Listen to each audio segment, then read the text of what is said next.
কলকাতার বুকে সস্তায় বাংলো খুঁজছেন? তাহলে আজকের এই বাংলোর ভিডিওটা এক্স্যাক্টলি আপনার জন্য। ভেতরটা নিয়ে যাওয়ার আগে বাইরের চারপাশটা একবার দেখে নিন। যথেষ্ট সুন্দর সাজানো গোছানো জায়গা। এবার বাংলোর ভেতরটা আমি আপনাদেরকে নিয়ে যাচ্ছি।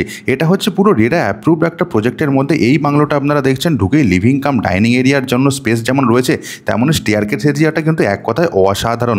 সামনে টিভি ইউনিট আমরা পেয়ে যাচ্ছি। স্টেয়ার ধীরে ধীরে উপরের দিকে উঠে যাচ্ছে, সেগুলো তো দেখাবোই। প্রথম বেডরুমে যাওয়ার আগে দেখুন আমাদের এখানে পড়ছে কমন টয়লেট, যেটা হচ্ছে স্ট্যান্ডার্ড কোয়ালিটি মেনটেন করা হয়েছে। এবার হচ্ছে প্রথম বেডরুমটা, বেশ সুন্দর ছিমছাম সাজানো গোছানো। এটা সাউথ ফেসিং একটা বাংলো আপনারা দেখছেন।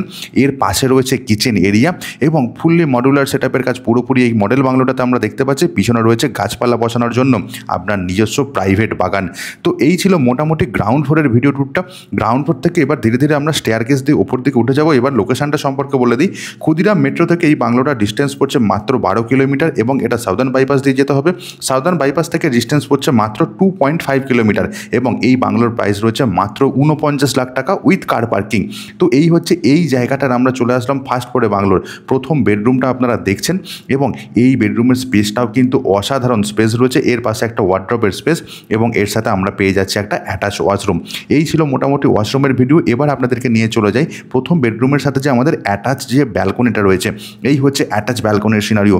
শৌখিনতায় পুরোপুরি মোড়া রয়েছে। এখান থেকে বাইরের ভিউটাও কিন্তু বেশ দৃষ্টিনন্দন। তো এই ব্যালকনিটা থেকে কিন্তু আপনি আপনার নিজের পছন্দ মতো টাইম স্পেন্ড করে নিতেই পারেন। আশা করছি বেডরুমটা ব্যালকনিটা আপনাদেরকে বোঝাতে পেরেছি। এবার এখান থেকে চলে যাচ্ছি আমরা আরেকটুখানি ভিতরের দিকে। স্টেয়ারকেস তো বাঁদিকে পড়ছেই, আর এই হচ্ছে আমার এখানকাটা ফার্স্ট ফ্লোরের যে সিটিং এরিয়াটা রয়েছে। এখান থেকে এবার চলে আসলাম সেকেন্ড বেডরুমে। সেকেন্ড বেডরুমটা তো দুটো সাইড আমরা খোলা পাচ্ছি। এর সাথেও কিন্তু দেখুন আমরা আরও একটা এক্সট্রা করে কভার্ড এরিয়া এবং এক্সট্রা করে আমরা একটা অ্যাটাচ টয়লেটের অপশন পেয়ে যাচ্ছি। ডেভেলপারের যে ডিরেক্ট সিপি রয়েছেন, ওনার নাম্বার আমি দিয়ে দিয়েছি স্ক্রিনের ওপর এবং ডিসক্রিপশন বক্সে। ওই নাম্বারে ফোন করে আপনারা যে কোনো দিন সাইট ভিজিট করে নিতেই পারেন। এখানে কিন্তু কোনো রকম ব্রোকারেজের ব্যাপার নেই। আর এটা দিয়ে আমরা চলে যাচ্ছি একদম ছাদে। ছাদ থেকে নিচের ডিস্টেন্স এরকম লাগবে।